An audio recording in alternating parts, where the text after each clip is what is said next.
Bismillahirrahmanirrahim. Assalamualaikum warahmatullahi wabarakatuh. Status harian normal baharu COVID-19.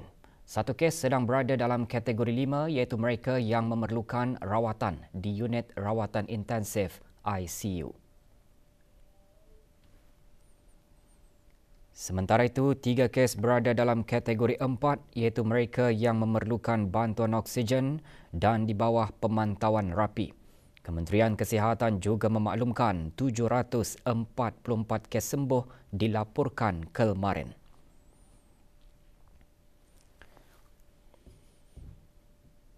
Manakala jumlah keseluruhan pemberian 2 dos vaksin COVID-19 bagi kanak-kanak berumur 5 hingga 11 tahun ialah 74% dan liputan bagi rakyat dan penduduk negara ini yang telah mendapatkan 3 dos vaksin adalah 72.9%, manakala 14.9% bagi 4 dos vaksin.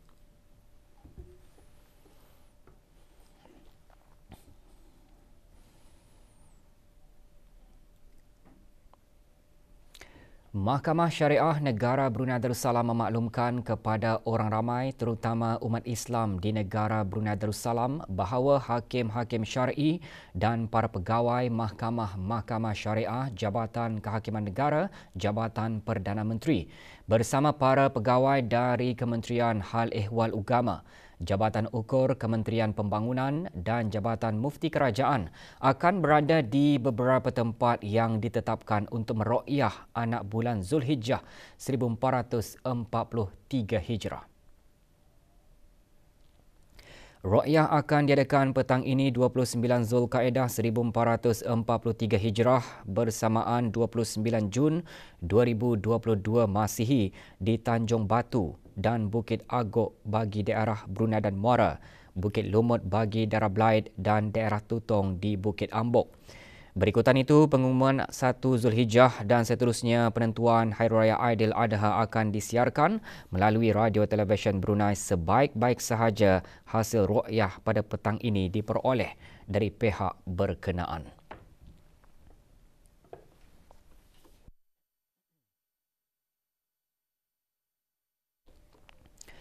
Setiap individu penting memulakan atau mengekalkan amalan cara hidup sihat dan mengajarkannya kepada ahli keluarga dan sesiapa sahaja di bawah jagaan mereka dengan melakukan kegiatan fizikal secara konsisten.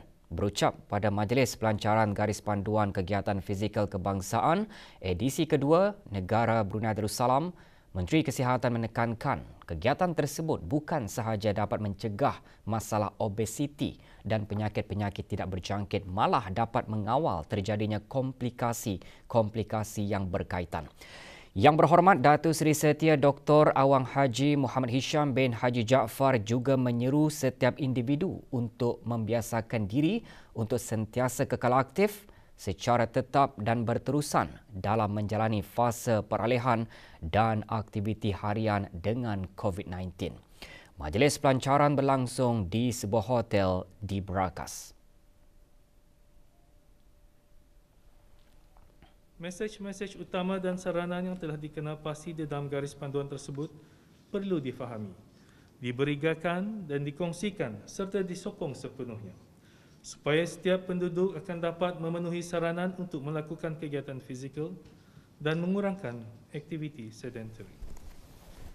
Sokongan bagi merealisasikan saranan-saranan tersebut boleh sahaja dalam bentuk dasar maupun tindakan atau program khusus di semua lapisan masyarakat yang menggalakkan kegiatan fizikal dan mengurangkan aktiviti sedentari. Garis Panduan Kegiatan Fizikal Kebangsaan edisi kedua mengandungi beberapa saranan baharu dan kelebihan bagi meningkatkan kegiatan fizikal serta tajuk baharu mengenai kesan sampingan daripada gaya hidup sedentari. Diselaraskan dengan Garis Panduan Pertubuhan Kesihatan Sedunia WHO, ia juga menerangkan mengenai tahap dan tempoh melakukan kegiatan fizikal bagi kumpulan peringkat umur yang berbeza termasuk kanak-kanak kecil di bawah umur 5 tahun.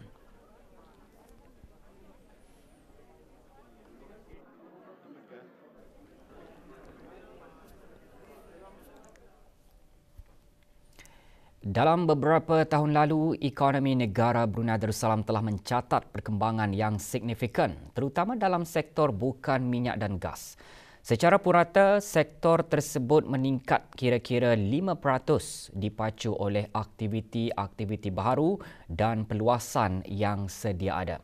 Ketika menggariskan perkara tersebut dalam ucapan khas pada Simposium Minggu Ekonomi Brunei's Economy Towards Wawasan Brunei 2035 WAWI, Menteri di Jabatan Perdana Menteri dan Menteri Kewangan dan Ekonomi kedua menjelaskan usaha ke arah mempelbagaikan ekonomi perlu diteruskan berpandukan Economic Blueprint, terutama dalam rangka peta jalan dan pelan induk industri. Walau bagaimanapun, jelas Yang Berhormat Datuk Seri Setia Dr. Awang Haji Muhammad Amin Liu bin Abdullah, pembentukan strategi mempelbagaikan ekonomi negara perlu berdaya tahan dan sentiasa mengambil kira dan mengambil berat terhadap alam sekitar dan meminimumkan sebarang kesan iklim untuk memastikan biodiversiti kekal dilindungi dan dipelihara dengan baik. Minggu Ekonomi diadakan sempena persidangan dan pameran pertengahan tahun Brunei, Brunei MYCE 2022. The 5 identified priority sectors, namely downstream oil and gas, food, ICT, tourism and services, will be our focus to drive our diversification efforts in the coming years.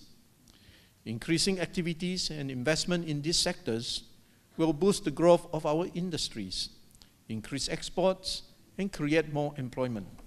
To support the development of these sectors, more needs to be done, among which include improving our regional and global connectivity, which will help our businesses and people to expand to external markets. Dengan tema ke arah ekonomi yang dinamik dan berdaya tahan, Minggu Ekonomi menyediakan peluang untuk meneliti pembangunan ekonomi ke arah mencapai wawasan Brunei 2035. Juga hadir Yang Berhormat Datuk Seri Paduka Dr. Haji Abdul Manaf bin Haji Matusen, Menteri Sumber-Sumber Utama dan Pelancongan.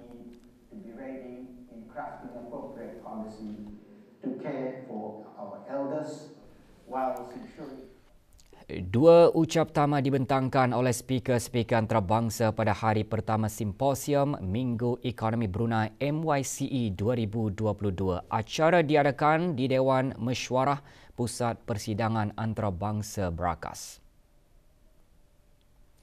Hadir Yang Berhormat Datuk Seri Paduka Dr. Awang Haji Abdul Manaf bin Haji Matusen, Menteri Sumber-Sumber Utama dan Pelancongan. Ucap tama pertama bertajuk Implication of the Changing World Order dibentangkan oleh pengasas, Ketua Bersama Pelaburan, Pegawai dan Ahli Lembaga Bridgewater Associate LP. Sementara itu, Tuan Yang Terutama Datuk Paduka Lim Jock Hoi, Setiausaha Agong ASEAN, membentangkan ucap tama bertajuk Global and Regional Outlook, Megatrends to the Look Out For. 25.1% from 2020 to 2021, and investment have also been robust, recording a 28.5% growth during the same period.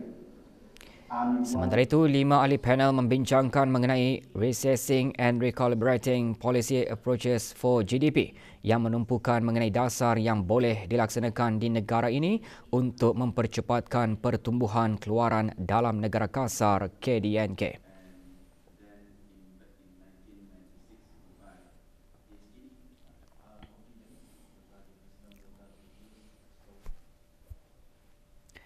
Sementara itu, pameran Minggu Ekonomi yang diadakan sehingga 2 Julai ini menampilkan sektor-sektor utama dan para peserta pameran termasuk pengusaha kecil dan sederhana PKS. Pameran mengetengahkan jenama dan produk tempatan di bawah Darussalam Enterprise Day. Selain itu, Day bersedia memberikan sokongan perniagaan dan khidmat nasihat dan akan memberi peluang kepada PKS untuk mengembangkan perniagaan mereka. Kementerian Kewangan dan Ekonomi sangat berharap bahawa Minggu Ekonomi akan dapat mempertingkatkan pengetahuan orang ramai mengenai ekonomi negara Darussalam dan juga faktor-faktor yang dapat menyumbang kepada pertumbuhan ekonomi. Kami juga berharap orang ramai dapat mengunjungi pameran dan menyertai workshop-workshop yang akan diadakan yang bertujuan untuk memberikan topik-topik yang relevan kepada entrepreneurship. Bagi memberikan galakan kepada para atlet untuk mencapai prestasi yang lebih tinggi di sukan serantau dan antarabangsa, kemarin diadakan penyampaian ganjaran kemenangan skim penggalak kecemerlangan sukan SPKS. Majlis yang berlangsung di Stadium Negara Hassanal Bolkiah Berakas itu diberikan berikutan pencapaian para atlet, jurulatih dan Persatuan Sukan Kebangsaan bagi Sukan Asia Tenggara Sukan SEA ke-31 Vietnam 2021.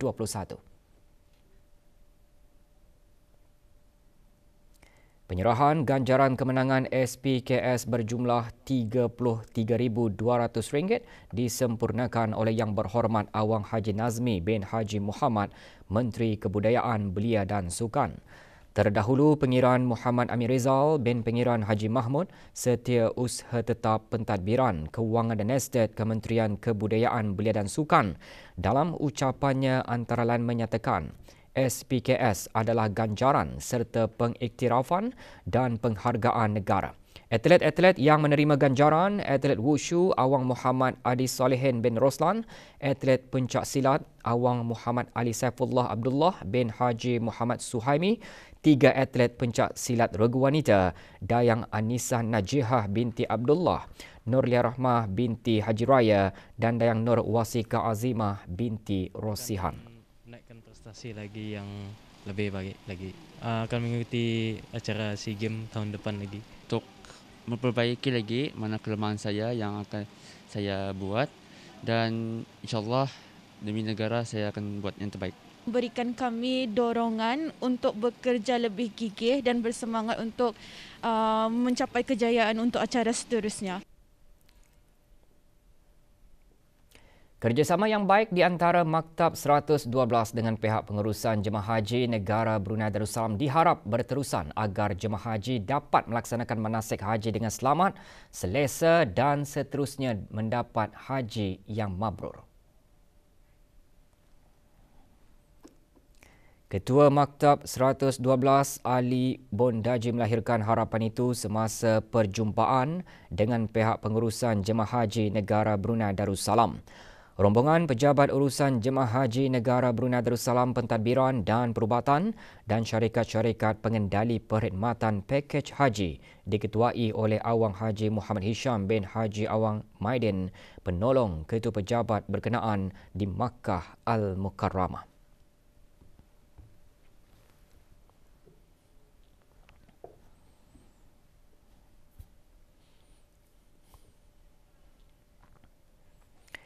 Tidak lama lagi, jemaah haji negara akan mengerjakan wukuf di Padang Arafah. Kerana itu, persediaan semakin rancak dilakukan. Ini termasuk tinjauan ke lokasi-lokasi yang bakal menempatkan jemaah haji negara di Arafah dan Mina. Azizi Ahmad ada laporannya. Rombongan diketuai oleh Awang Haji Abdullah bin Haji Muhammad, Pengarah Urusan Haji Kementerian Hal Ehwal Ugama, selaku Ketua Pejabat Urusan Jemaah Haji Negara Brunei Darussalam Pentadbiran di Arab Saudi bagi musim haji 1443 Hijrah 2022 Masihi dialulukan oleh Datuk Jamil Bondokji, pemilik syarikat Nozoli, iaitu syarikat yang dilantik oleh Maktab 112 dalam menyediakan kemah serta semua keperluan di Masyair, Arafah dan Mina. Penyediaan kemah-kemah bagi bakal-bakal haji negara di Arafah menjadi tumpuan utama lawatan. Pihak Maktab 112 yang bertanggungjawab menyediakan penempatan dengan kapasiti yang mencukupi bagi bakal-bakal jemaah haji negara. Beberapa buah kemah, sebuah surau dan ruang makan yang selesa turut dilengkapi dengan penghawa dingin telah disediakan. Setiap kemah dibahagikan kepada beberapa buah bilik dan sebuah bilik akan menempatkan 20 orang jemaah.